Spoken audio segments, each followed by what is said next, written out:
بسم اللہ الرحمن الرحیم والصلاة والسلام علی رسولہ الکریم وعلی آلہ وصحبہ اجمعین، اما بعد۔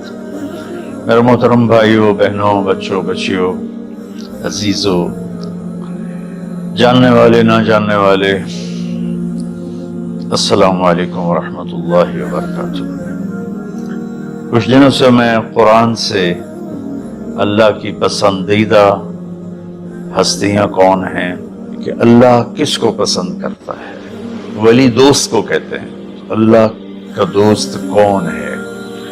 وہ یہ کوئی وراثتی چیز نہیں ہے کہ ایک بڑے اولیاء اللہ تھے تو اب ان کا بیٹا بھی انہی جیسا ہوگا۔ ہمارے یہاں وراثت چلتی ہے کہ بڑے بزرگ کا بیٹا بھی بزرگ بن جاتا ہے، چاہے وہ کلین شیو ہو، وہ لوگ اس کے پاؤں چوم رہے ہوتے ہیں، جہالت ہے۔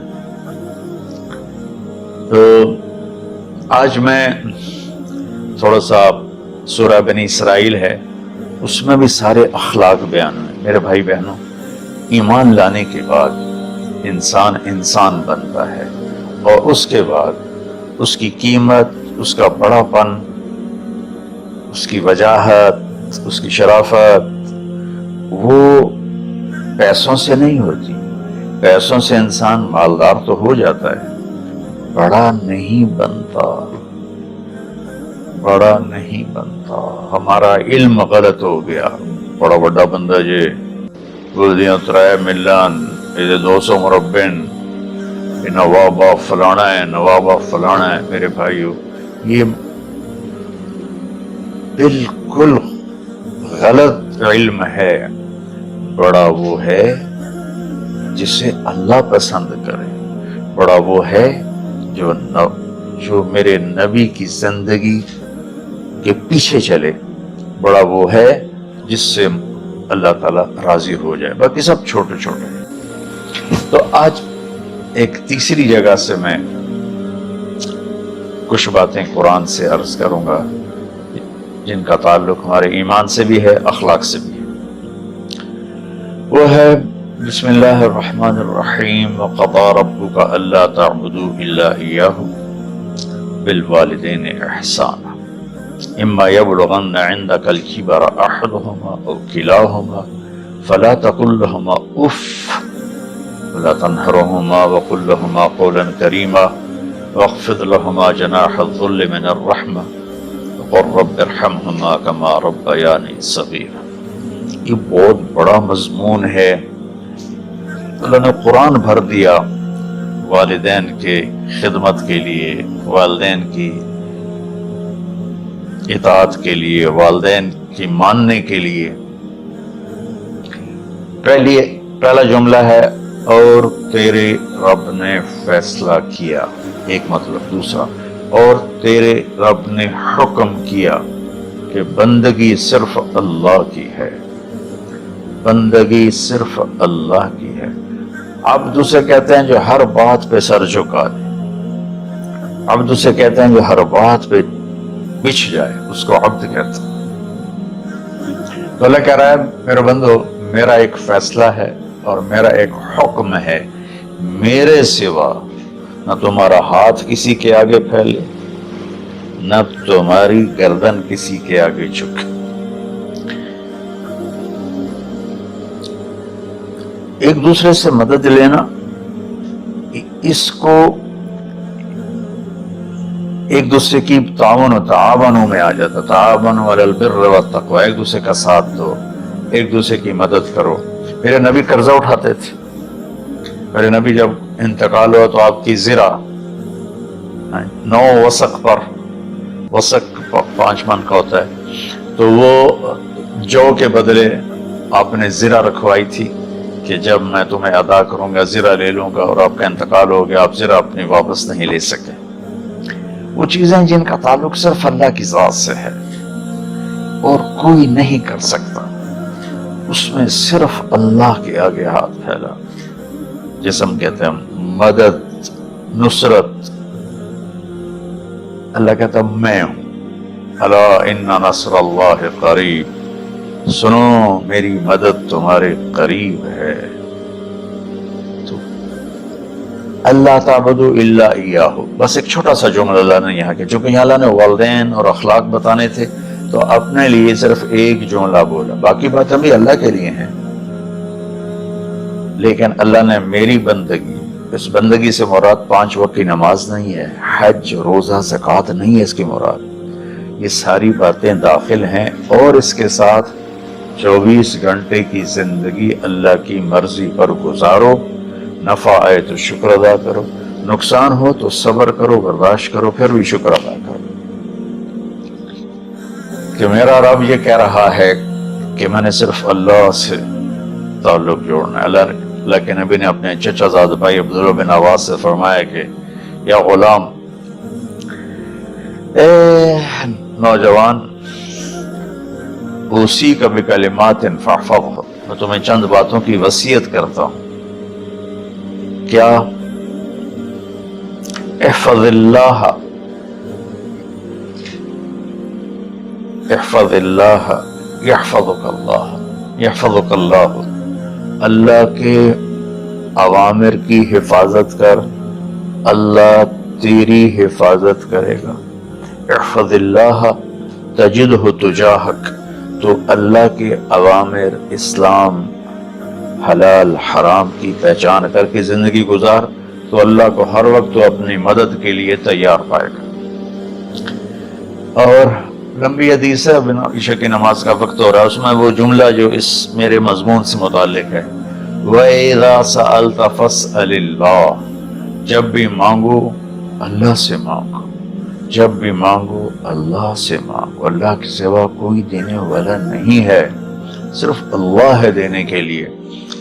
وَإِذَا اسْتَعَنْتَ فَاسْتَعِنْ بِاللَّهِ، اور جب مدد کے لیے ہاتھ اٹھاؤ تو صرف اللہ کو پکارو، جب ضرورت حاجت کے لیے مدد کے لیے ہاتھ اٹھاؤ تو اپنے اللہ کو پکارو۔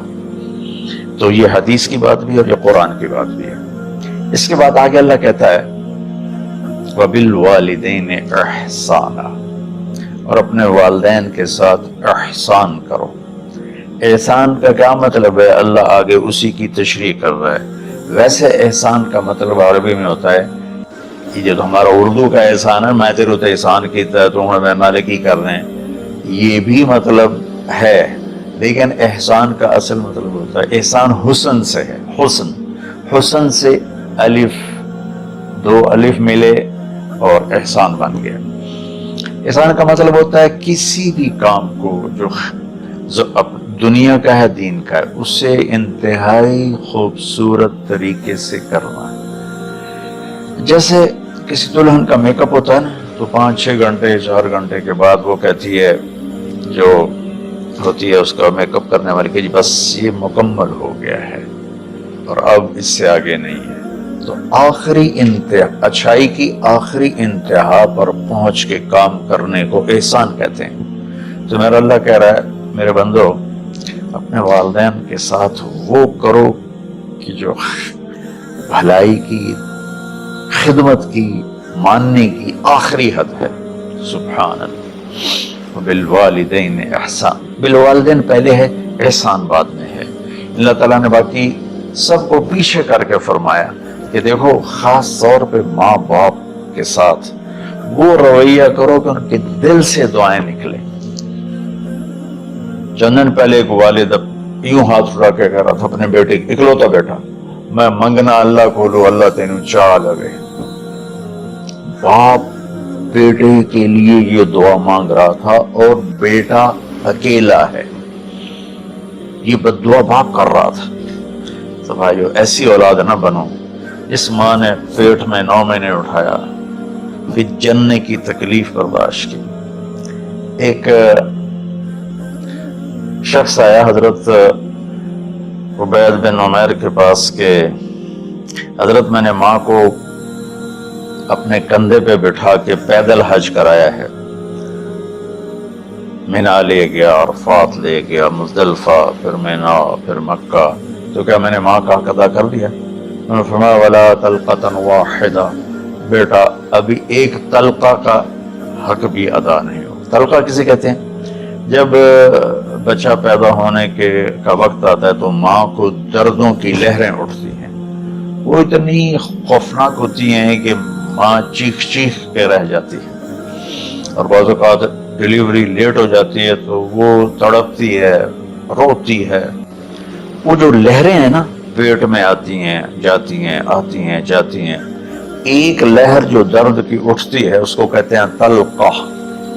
میں قربان جاؤں، انہوں نے فرمایا بیٹا ابھی تیری ماں نے جو تجھے جنا تھا اس وقت جو تجھے درد، تو تیری ماں نے درد کی لہریں برداشت کی تھی، اس میں سے ایک لہر کا بھی حق ادا نہیں ہوگا، یعنی کہ حق ادا ہو ہی نہیں سکتا۔ یہ مطلب کہ حق ادا ہو ہی نہیں سکتا کہ بیٹا ابھی ایک کا بھی نہیں۔ پھر حضرت عبداللہ بن عمر سے ایک شخص نے پوچھا کہ اچھا یہ جو آدمی تھا یہ خراسان، یہ ایران میں ہے اور افغانستان میں، یہاں سے ماں کو پیدل کندھے پہ بٹھا کے مکے پہنچا تھا، اندازہ لگا اس نے کتنی مشقت اٹھائی۔ اور عبید اللہ بن عمر کہتے ہیں بیٹا ابھی ایک لہر کا حق ادا نہیں ہوگا۔ یہی سوال حضرت عبداللہ بن عمر سے کیا ایک شخص نے کہ حضرت میں نے اپنی ماں کو حج کرایا ہے، سارا میں نے پیدل کرایا ہے، وہ کندھے پہ اٹھا کے کرایا ہے، تو کیا میں نے ماں کا حق ادا کر دیا؟ وَلَا زَفْرَةً وَاحِدًا وَلَا زَفْرَةً وَاحِدًا۔ کہ بیٹا تیری ماں نے تجھے پالتے ہوئے جو تھک تھک کے لمبے لمبے سانس لیے، ہوکے بھرے، ابھی ایک ہوکے کا حق بھی ادا نہیں ہوا، یعنی حق ادا ہو ہی نہیں سکتا۔ تو احسان کے آگے تشریح آ رہی ہے۔ تو آج میں صرف اتنی بات کروں گا کہ میرے بھائیوں، میری بہنوں، میرے بچوں، میری بچیوں، اللہ کے واسطے ماں باپ کو دکھ نہ دینا ورنہ اللہ بھی ناراض ہو جائے گا۔ چند دن پہلے ایک بچہ بچی میرے پاس آئے، دونوں میڈیکل اسٹوڈنٹ تھے، کہ ہم شادی کرنا چاہتے ہیں۔ تو بچی نے کہا جی میرے والدین ناراض ہیں، وہ نہیں، اس رشتے پر راضی نہیں ہے۔ تو میرے باپ کہتے ہیں اگر تو نے یہاں رشتہ کیا تو تیری میری ایک درمیان خط آئے، کھچ جائے گا خلیج، ہم اس پار نہیں آئیں گے تو اس پار نہیں آئے گی۔ میں نے کہا بیٹی اس ماں نے تجھے 9 مہینے پیٹ میں پالا، 2 سال تجھے دودھ پلایا، تیری پوٹیاں پیشاب صاف کیا، تجھے پیمپر باندھے، تجھے اٹھ کے راتوں کو اپنی چھاتی سے دودھ پلایا، کیا اب اس کا اتنا بھی حق نہیں کہ تم اس کی رائے کا احترام کرو؟ اتنا بھی حق نہیں ہے؟ تو میں نے کہا بیٹا میری کوئی رائے نہیں ہے، تو اگر تیرے ماں باپ راضی ہیں تو بسم اللہ ضرور کر، اگر راضی نہیں ہے تو دیکھو موت تک تجھے ماں باپ کی دعا نہیں ملے گی، اور ماں باپ کی دعا نہ ملی تو کچھ بھی نہیں ملے گا۔ تو بھائیو دوستو، خاص طور پر آج کے کالج کے نوجوان بچے بچیاں ماں باپ کے ساتھ بہت بدتمیزی کرتے ہیں، چونکہ اس میں والدین کا پہلا قصور ہے کہ انہوں نے ان کو دین نہیں سکھایا۔ بچپن میں انگلش میڈیم سکول، پھر او لیول، پھر اے لیول، تو انہیں کیا پتا ماں کون ہے باپ کون ہے۔ ایک پرانی بات ہے، ایک شخص اپنے بیٹے کو لے کر آیا کہ یہ میرا بچہ ہے اور یہ فلاں جگہ شادی کرنا چاہتا ہے اور ہم میں سے کسی کی رائے نہیں ہے اور یہ مانتا نہیں ہے، اور اس کے ساتھ اس نے نا دھاڑے مار کے رونا شروع کیا۔ تو میں نے بچے کو دیکھا تو یوں کر کے بیٹھا تھا، اس کا باپ رو رہا ہے، ہچ کیوں دو ایسے بیٹھا ہو۔ تو مجھے اچانک خیال آیا، میں نے کہا شیخ صاحب اس کو کہاں پڑھایا تھا؟ کہا جی امریکن اسکول۔ اس کے بعد آسٹریلیا بھیجا تھا مزید تعلیم کے لیے۔ کہ شیخ صاحب اس بچے کا کوئی قصور نہیں، آپ کا قصور ہے، اس کو تو پتہ ہی نہیں میری ماں کیا ہے میرا باپ کیا ہے۔ ایک ہماری تہذیب تھی وہ ختم ہو گئی ہے، اس میں علم نہیں بھی تھا تو ماں باپ کا۔ میں نے اپنی آنکھوں سے دیکھا، میں نے اپنے دادا کو دیکھا لیکن وہ یاد نہیں، لیکن جو میرے دادا کے چھوٹے بھائی تھے ان کو میں سنبھلتا ہوں، ان کو میں نے دیکھا ہے، 3ری 4تھی جماعت تک میں تھا۔ 61 ان کا انتقال ہوا، میری 9 سال عمر تھی، تو 8 سال۔ ان کے بیٹے جوان تھے، اور ڈیرے میں جب وہ بیٹھتے تھے تو ان کے بچے ان کے سامنے نہیں بیٹھتے تھے، ان کی پیٹھ کے پیچھے بیٹھتے تھے. اتنا ادب، حالانکہ چاروں کے چاروں دین نہیں جانتے تھے، تہذیب تھی، ثقافت تھی، جو آج کی تہذیب نے ہم سے سب کچھ چھین لی. اب بھی آپ جاؤ بیٹا تھر پار کر میں گیا ہوں 2-3 دفعہ، اور وہاں مسلمان نے ہندو عورتیں جب گاڑی گزرتی ہے تو گھونگھٹ کو نیچے کر لیتی ہے، اپنا چہرے کو فوراً چھپا لیتی ہے. تو خیر بہرحال میں نے کہا شیخ صاحب اس بچے کا قصور نہیں، آپ کا قصور ہے. تو میرے بچوں، اپنے ماں باپ کو خوش کرو، راضی کرو. ان کا راضی ہونا اللہ کی رضا ہے. میں اس کی تفصیل انشاءاللہ آگے بتاؤں گا. آج میں صرف اتنا ہی میں نے تمہید باندھی ہے کہ ماں باپ کا کیا مقام ہے، ان کی کیا عزت ہے. ایک شخص آیا، یا رسول اللہ میرا باپ میرے پوچھے بغیر میرا مال خرچ کر لیتا ہے. آپ نے کہا بلاؤ. چونکہ بچے کا ذاتی مال اگر ہو تو شرع کے لحاظ سے باپ پوچھ کے استعمال کرے، بغیر پوچھے استعمال نہ کرے. جب اسے پتا چلا کہ میرے بیٹے نے شکایت کی ہے تو عرب کی شاعری تو مشہور تھی، انہیں دل دل میں کچھ اشعار پڑھے. جو آیا تو جبریل پہلے آ گئے. یا رسول اللہ، اللہ تعالیٰ کہہ رہے ہیں آپ اس سے پوچھیں وہ شعر بتاؤ جو تیرے کانوں نے تو نہیں سنے، تیرے دل میں آئے تھے اور اللہ نے سن لیے. تو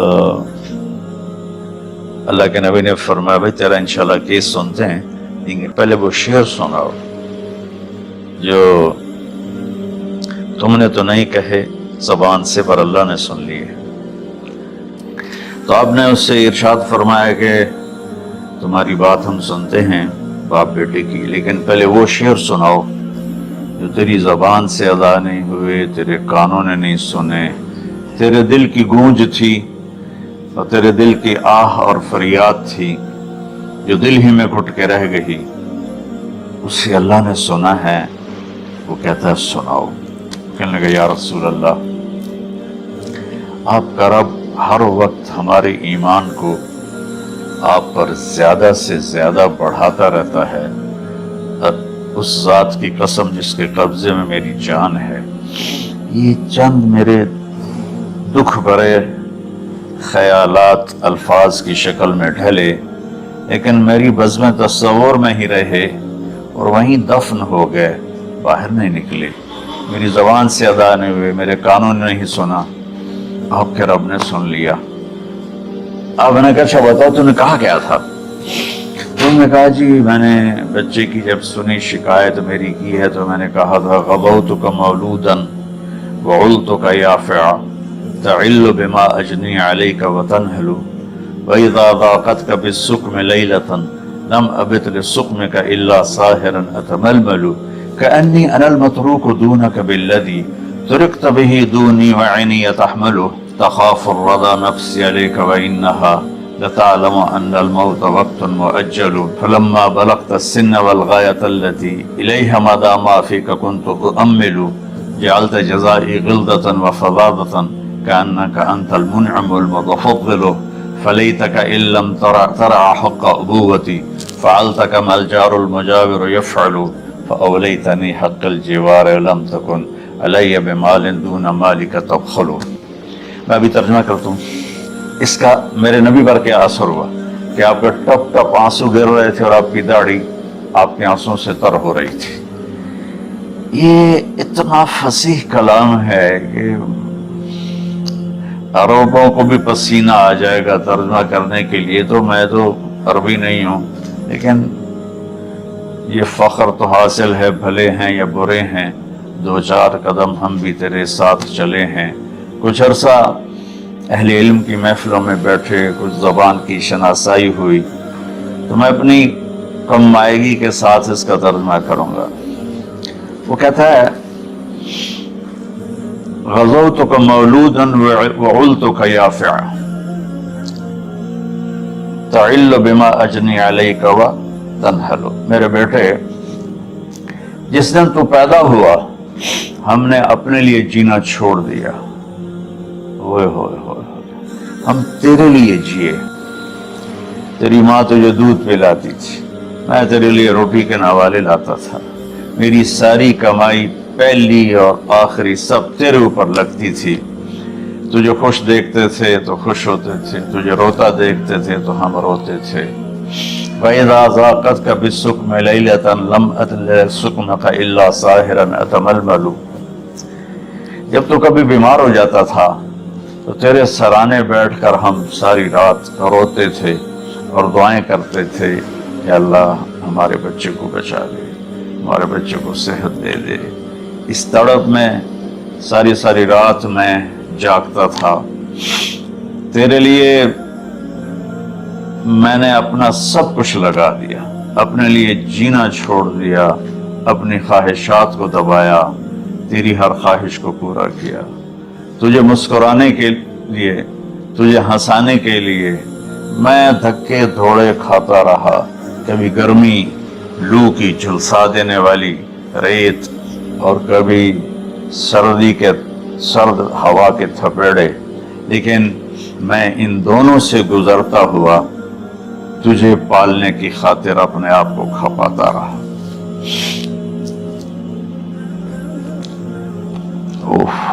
فلما بلغت السن والغایۃ التی الیہ مدی ما فیک کنت اؤمل، بیٹا میں نے اپنے ہڈیوں کا رس بھی تیرے اندر ڈال دیا، صرف کمائی نہیں، میں نے اپنے ہڈیوں کا رس تیرے اندر ڈالا، میں نے جو کچھ تھا تیرے اوپر قربان کیا۔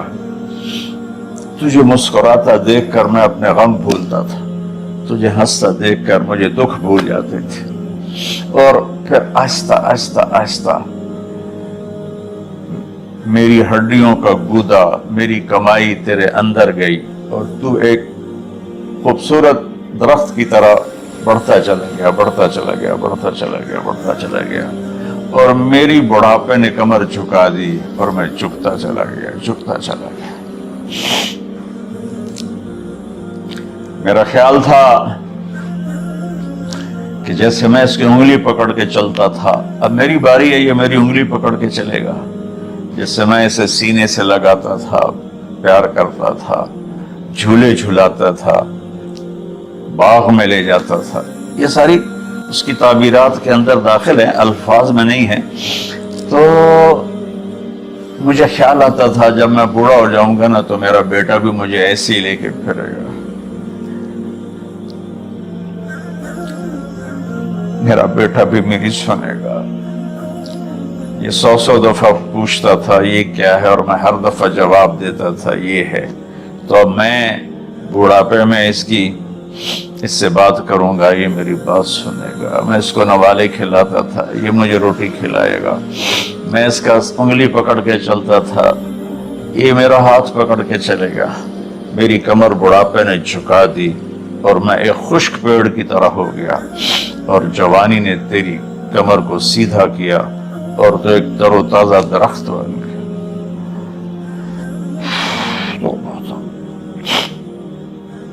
تو مجھے خیال آیا کہ میں نے 20 سال اس بچے کو پالا ہے، ابھی اپنی ماں اور باپ کو دیکھے گا، لیکن ایک دم اچانک کیا ہوا؟ فلما بلغت السن والغایۃ التی الیہا مدی ما فیک کنت اؤمل، جب تو اس عمر کو پہنچا جس میں ہماری امیدیں تیرے ساتھ لگ گئیں، ہمیں بڑھاپے نے بے آسرا کر دیا اور تیری جوانی نے تجھے ہمت دے دی، تو ہمارا خیال آیا کہ اب یہ ہمارے ساتھ وہی کرے گا جو ہم نے اس کے ساتھ کیا۔ لیکن کیا ہوا؟ جعلت جزائی غلظة وفظاظة كأنك أنت المنعم المتفضل، تو اتنا بدتمیز ہوا، تیری زبان چھری بن گئی، تیرا رویہ زہر بن گیا، اور میری ساری زندگی کی محنت کا بدلہ تو نے مجھے نافرمانی سے دیا، بد اخلاقی سے دیا، بدتمیزی سے دیا۔ میں حیرت بھری نظروں سے تجھے دیکھتا رہا اور میں اپنی پچھلی 20 سالہ زندگی کو جھٹلاتا رہا کہ میرے خیال میں اس کا نوکر ہوں اور یہ میرا مالک ہے، میں اس کا باپ نہیں، میں اس کا نوکر ہوں۔ ماں باپ کے ساتھ ایسا کوئی نہیں کرتا ہے، یہ میرا مالک ہے اور میں اس کا نوکر ہوں، اس لیے مجھے ڈانٹ رہا ہے۔ کتنے بچوں کو میں نے یہ کہتے سنا اپنے باپ کو، تو میرے واسطے آج تک کیتا کی، تو میرے واسطے آج تک بنایا کی، اور جو آپ بے بسی کی تصویر بنا ہوتا تھا وہ شکلیں بھی میرے سامنے ہیں۔ ہمارا دیہاتی ماحول زمیندارہ ماحول ہے، اب تو شہروں میں بھی یہی حال ہے۔ جس نے وہ لیول اے لیول کیا ہے اسے کیا پتا ماں کسے کہتے ہیں، باپ کسے کہتے ہیں۔ تو میں نے اپنی آنکھوں سے باپ کی بے بسی اور بیٹے کا غرانہ ایک دفعہ نہیں کتنی دفعہ دیکھا۔ تو میرے واسطے آج تک ہی کیتا، تو میرے واسطے آج تک ہی بنایا۔ وہ کہتا اچھا میرا بچہ جوان ہو سو آپ پہ سمجھ جسو۔ جبریل انسانی شکل میں آئے کہ یا رسول اللہ کچھ سوال کی، قیامت کب آئے گی؟ کہ اللہ کو پتا ہے۔ کہ کوئی نشانی؟ فرمایا جب دیکھو کہ بیٹیاں بھی ماؤں کو نوکر کی طرح دھتکار رہی ہوں تو سمجھنا قیامت آنے والی ہے۔ کچھ عرصہ پہلے ایک بچی اور ماں، تو ماں کچھ بات کر رہی تھی اور بیٹی کہہ رہی تھی بھوک نہیں بھوک نہیں، اور اس کی ماں کے خون سے بھرے ہوئے آنسو بہ رہے تھے، اس کی ہچکیاں لگ رہی تھی کہ یہ وہ ہے جس کو میں نے اپنے پیٹ سے جنا، اور اپنی چھاتی کا دودھ پلاتے پلاتے پلاتے میں نے کتنی تکلیفیں برداشت کی، اور آج کر یہ بھوک نہیں۔ تو کمال کے اشعار میں سوچ رہا ہوں جو میرا یہ حال ہے 1400 سال بعد کے میرے آنسو نہیں رک رہے، تو اللہ کے نبی تو زارو قطار روئے تھے، داڑھی آنسوں سے تر ہو گئی تھی۔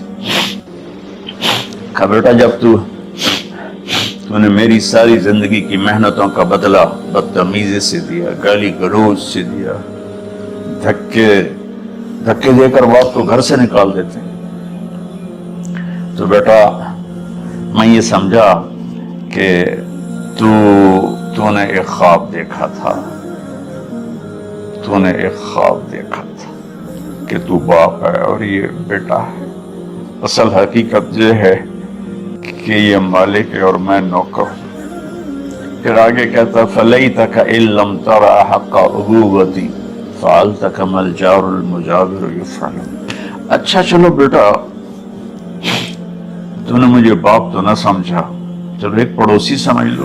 عرب میں پڑوسی کا بہت خیال کیا جاتا تھا، اور یہ عرب کی شان تھی کہ اپنے پڑوسی کو وہ عزت دیتے تھے جو اپنے گھر میں ایک دوسرے کو عزت دیتے تھے۔ تو اس نے پھر اس کی طرف اشارہ کیا، اگر میں تیرا باپ نہیں ہوں، تیرے رویوں کو دیکھ کر تو یہی لگتا ہے کہ میں تیرا نوکر ہوں، تو میرا مالک ہے، تو چلو اتنا تو کر دے جتنا ایک پڑوسی کے ساتھ کرتا ہے۔ فَأَوْلَيْتَنِي حَقَّ الْجِوَارِ وَلَمْ تَكُنْ عَلِيَّ بِمَالٍ دُونَ مَالِكَ تَبْخَلُ۔ تو پڑوسی پر تو عرب خرچ کرتے ہیں، تو بھی تھوڑا سا میرے اوپر خرچ کر دیتا اور تو بخیل نہ بنتا، اور میرے خوابوں کو چکنا چور کر دیا، میری امیدوں پر پانی پھیر دیا، میرے بڑھاپے کو ذلت اور رسوائی میں بدل دیا۔ اچھا میرا پتر جا خوش رہو۔ ماں باپ کہاں بد دعائیں کرتے ہیں؟ تو میرے نبی کی آنکھوں سے آنسو کی ساری داڑھی تر ہو گئی، تو آپ نے اس کے بچے کو گریبان سے پکڑا اور جھٹکا دے کر دھکا دے کر دفع ہو جا، انت ومالک لابیک، تو اور تیرا سب کچھ تیرے باپ کا ہے۔ حضرت علی رضی اللہ تعالیٰ عنہ سے کسی نے پوچھا کہ آپ کے بیٹے حسن کیسے بیٹے ہیں؟ کہا حسن میرا وہ بیٹا ہے کہ جب میں چلتا ہوں تو میرے آگے نہیں چلتا، میرے پیچھے چلتا ہے۔ جب کہیں بیٹھنے کا موقع آتا ہے تو یہ پہلے نہیں بیٹھتا، پہلے مجھے بٹھاتا ہے پھر خود بیٹھتا ہے۔ جب کھانے پر بیٹھتے ہیں تو یہ روٹی کی طرف ہاتھ نہیں بڑھاتا جب تک میں نہ بڑھاؤں، یہ سالن کی طرف ہاتھ نہیں بڑھاتا جب تک میں نہ بڑھاؤں۔ میں کمرے میں ہوں تو یہ چھت پہ نہیں چڑھتا کہ میرے باپ کی بے ادبی ہو جائے گی۔ میں حالانکہ چھت پہ چڑھنا ضرورت کے لیے ہوتا ہے، لیکن قربان جائیں اہل بیت کے ایسے ہی اخلاق ہوتے ہیں، آل رسول ایسے ہی ہوتے ہیں۔ میرے عزیزوں، نوجوانوں سے کہہ رہا ہوں جن کے والدین زندہ ہیں، ہم تو محروم ہو گئے، وہ قبروں میں چلے گئے، لیکن میں اتنا مصروف رہتا ہوں۔